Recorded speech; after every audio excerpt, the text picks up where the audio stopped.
This video lecture is meant to cover the very first part of Unit 7 on ionic bonding. As you can see here in this slide, we are going to cover 4 different sections of the textbook in 2 different chapters. Chapter 7 deals primarily with ions and ionic bonding, and Chapter 9 deals with naming compounds.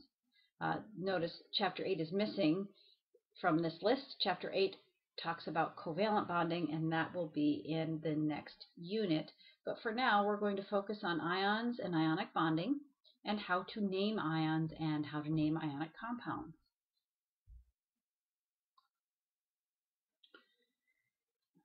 To start us off on this discussion of ions and ionic bonding, we have to have a good understanding of valence electrons. Valence electrons are the outermost S and P electrons.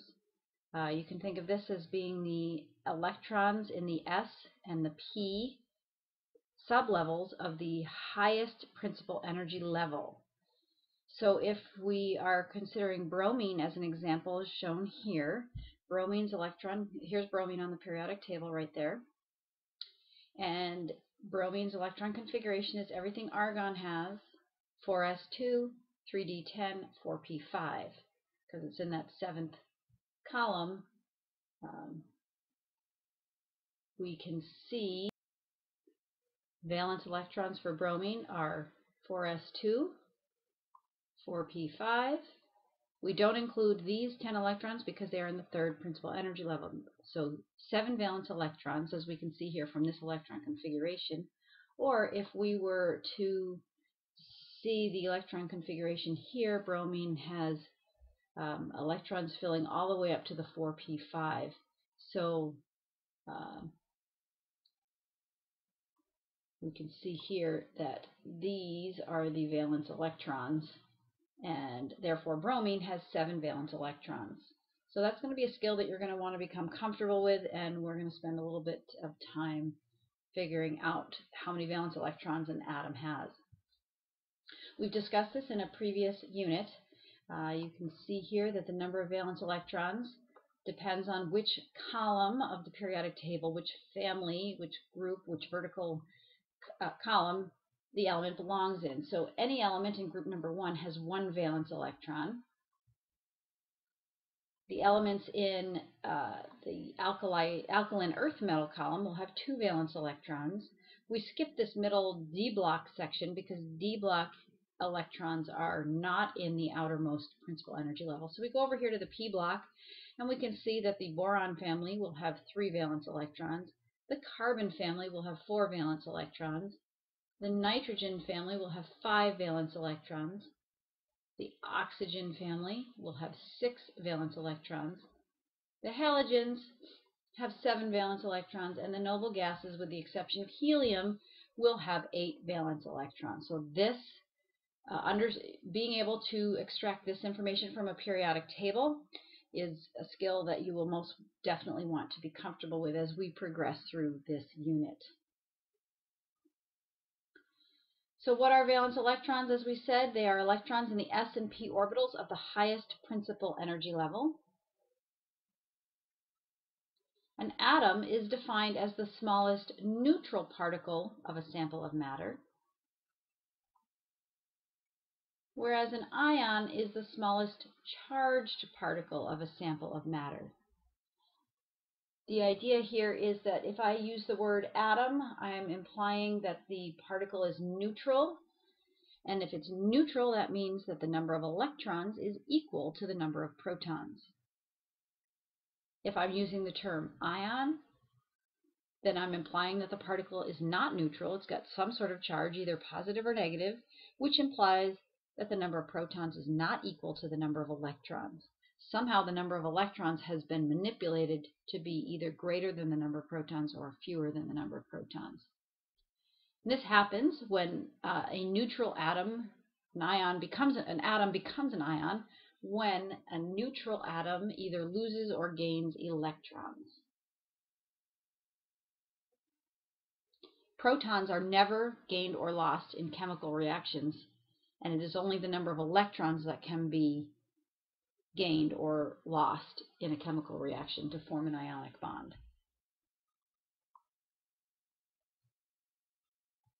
So specifically, we've defined an ion to be a charged particle, but because the charge can either be positive or negative, we have to have special names and talk about how you form a positive ion and how you form a negative ion.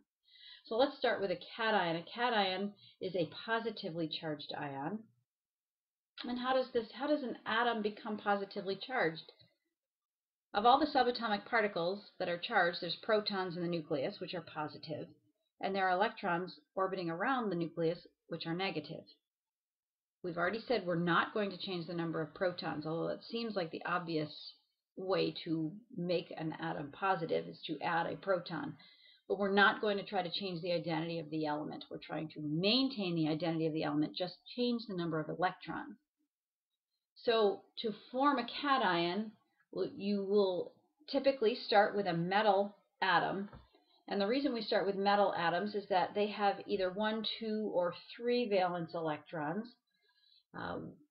Atoms are trying to have a total of 8 valence electrons. So if an atom only has 1, 2, or 3 valence electrons, typically that metal atom is going to lose those few electrons that it has in the valence shell. So cations form when the metal atom loses 1 or more valence electrons. We see here there's a potassium,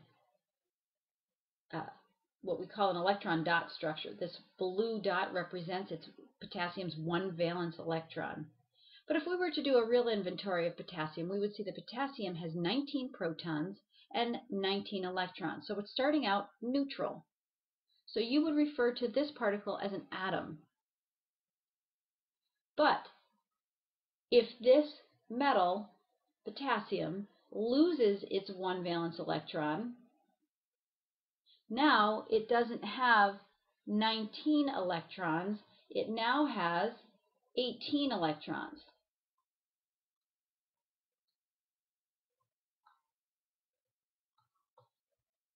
And you can see here that with 19 protons and 18 electrons, that this atom is no longer neutral. It has a net charge of a positive 1. And we would indicate this either with parentheses or with brackets.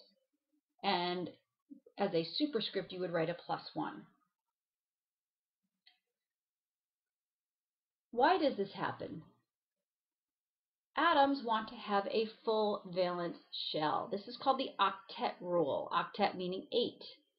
8 electrons in the valence shell is a very stable condition, reminiscent of the noble gases.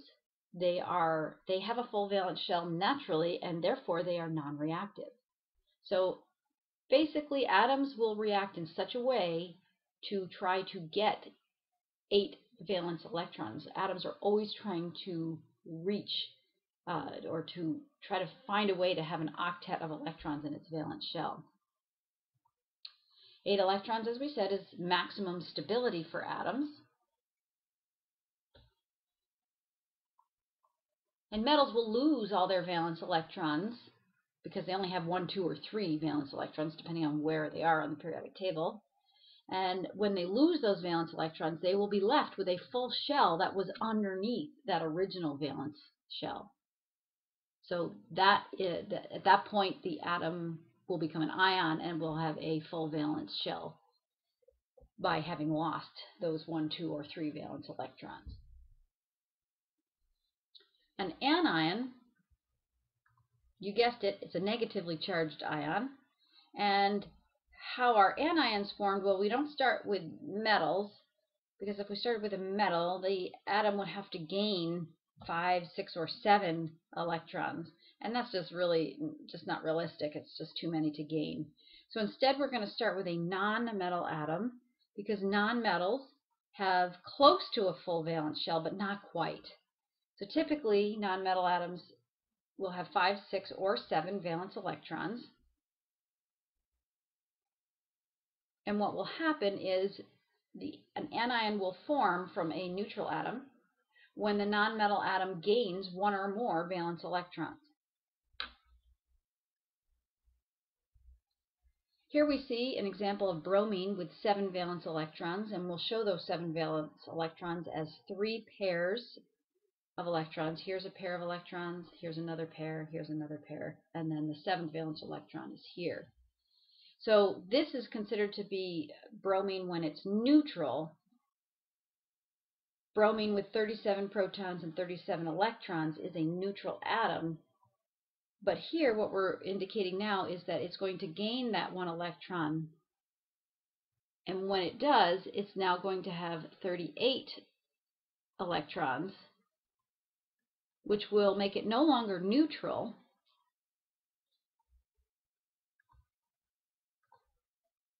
but when it gains that one, oops, I meant to click that button first. When it gains that 1 extra electron shown there in blue, it'll have a full octet of electrons in its valence shell, but its overall charge will be a -1 because now it has 38 electrons where it only had 37 electrons before. So why does this happen? Well, again, atoms want to have that full valence shell of 8 electrons. 8 electrons is the maximum stability of atoms. That's sort of the idea behind the octet rule. And so that's the same reason that metals will lose electrons. They're all trying to gain that full valence shell. But unlike metals, nonmetals will gain valence electrons in order to fill the existing valence shell. So what ends up happening is a rather nice arrangement. Metals have electrons to give away. Nonmetals need electrons, so it's a very happy arrangement. Metals will give their extra valence electrons to nonmetals, and consequently the metals will end up with a full valence shell and end up being positively charged, and nonmetals will end up having a full valence shell but be negatively charged. Well, then they're both happy, but they're attracted to one another at that point because positive cations will be attracted to negative anions, and that, my friends, is what we call an ionic bond.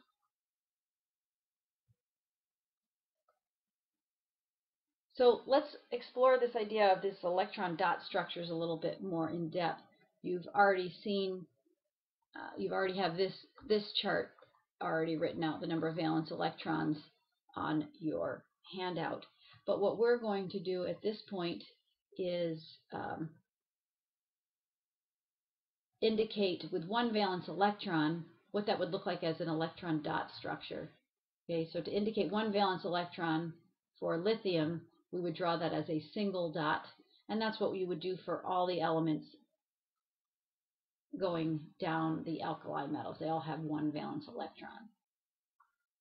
Beryllium with 2 valence electrons will have a pair of electrons, and if you recall, the alkaline earth metals have a s2 configuration, so it's a pair of electrons, which is why we're going to draw them as a pair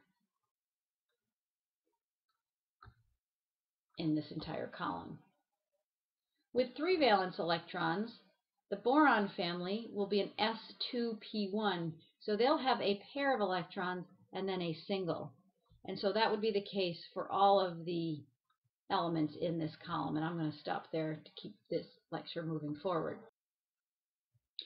The carbon family has 4 valence electrons, which is an s2p2, and if we remember our electron configuration rules, that is a pair and 2 singles, but something unique happens in the carbon family. Instead of having 2 pairs or 1 pair and 2 singles, what actually happens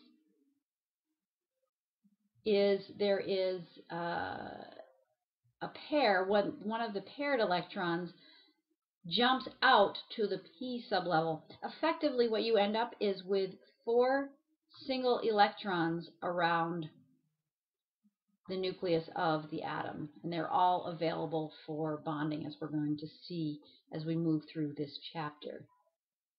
The nitrogen family has 5 valence electrons, and at this point we have to start showing them bonded. This is an s2p3, so there's the s2 electrons, and the p3 are 3 separate electrons, or 3 single electrons, and so we would draw them like so.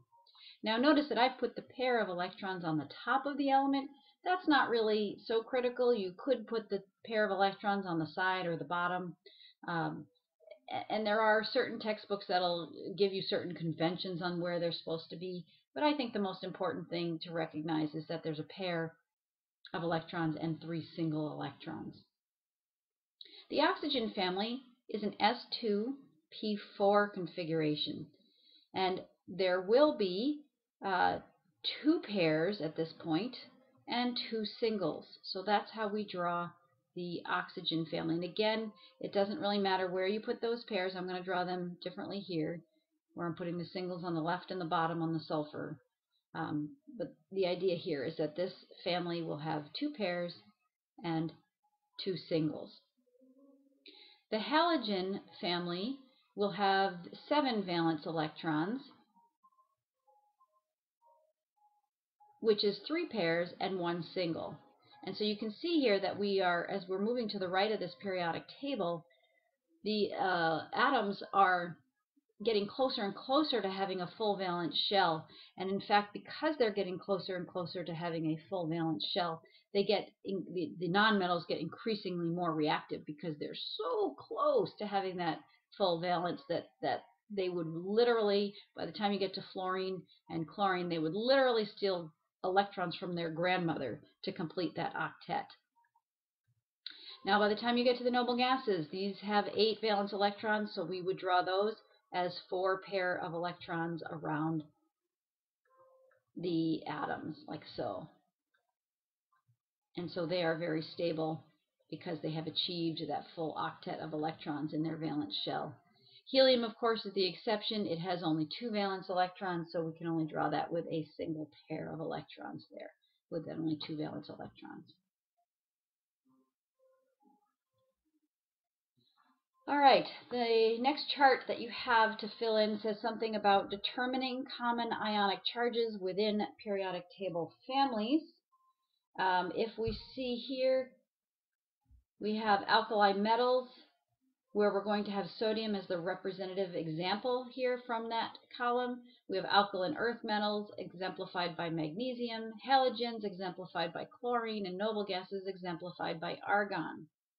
Sodium, being in that first column, will have a valence electron configuration of S1.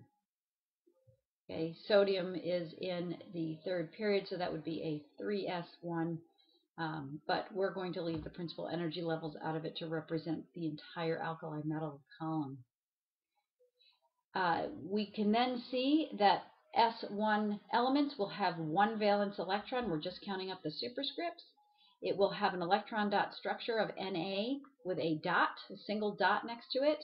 And we'll see here that with only 1 valence electron, these elements are going to want to lose electrons, not gain electrons. It's a lot easier to lose 1 electron than it is to gain 7 electrons to reach a full octet. Now, when it loses 1 electron, the overall charge becomes positive. Remember, the number of protons hasn't changed. With sodium, as an example, there's 11 protons, and sodium did have 11 electrons, but it just lost that 1 electron. So now it would have 10 electrons, like neon, but with 11 protons in the sodium nucleus, the overall charge, the net charge, will be a +1. So we're going to refer to that number as the ionic charge, but sometimes you'll see that number is referred to as the oxidation number. It's just another term it's referred to as. Magnesium, as a representative of the alkaline earth metals, is an S2 electron configuration. That indicates that it has 2 valence electrons, and its electron dot structure would look like this. The element will want to lose electrons because there's only 2 in its valence shell. It's a lot easier to lose 2 than it is to gain 6, and that will give it a resulting +2 charge. Moving over to the right side of the periodic table, halogens have an S2P5 electron configuration, which tells us there are 7 valence electrons, and its electron dot structure will look like this. Now the element will want to gain electrons to fill that valence shell, but when it gains an extra electron, it will take on a -1 charge because it's gained 1 electron. Noble gases, on the other hand, are S2P6 configuration, which indicates that they have 8 valence electrons. Their electron dot structure will look like this, and it will neither want to gain or lose electrons, and it remains neutral. It does not take on an ionic charge at all.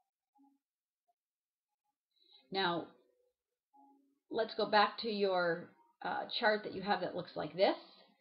We can now see that with any element with one valence electron, when it loses that one valence electron, it becomes a +1 charge. The alkaline earth metals become a +2 ionic charge. The boron family with 3 valence electrons, if it loses all 3 electrons, it will become a +3 charge. We're going to leave this column, this carbon column alone, because with 4 valence electrons, those elements neither want to gain or lose electrons. These elements are going to participate in covalent bonding, and so they can form ions. If they do form ions, they become either a +4 or a -4, but that's so rare for the situations that we're going to look at that we're just going to leave this column alone and skip it. But when we get to the column with 5 valence electrons, now the elements are going to start to gain valence electrons. And to get up to that magic number of 8 valence electrons, this family will gain 3 electrons to become a -3 ions. The oxygen family will gain 2 electrons to become -2 ions. The halogens will gain 1 electron to take on a -1 ion charge. And the noble gases won't form ionic. They won't form ions at all. They'll just remain neutral. So here you can see, just by placement, the whole point of this chart that we're doing here together is to give you the idea that you can look at any element, and by its placement on the chart, you can tell what ionic charge it's going to take on. So if I were to ask you to tell me the ion charge of rubidium, right here, Rb, you would know it's a +1 ion. If I were to ask you about the ion charge on bismuth, you would know it is a -3 charge. So placement on the periodic table tells you lots of things. It tells you how many valence electrons. It tells you electron configurations. It tells you ionic charge. It's very important that you get these skills under your control and your mastery, because these skills are the tools that you're going to need as we move forward in this unit. So this concludes our video lecture on ions, how they form, and what they are, what ions are, and how they form. That's essentially what we just covered. This was Chapter 7, Section 1, and this concludes this video lecture.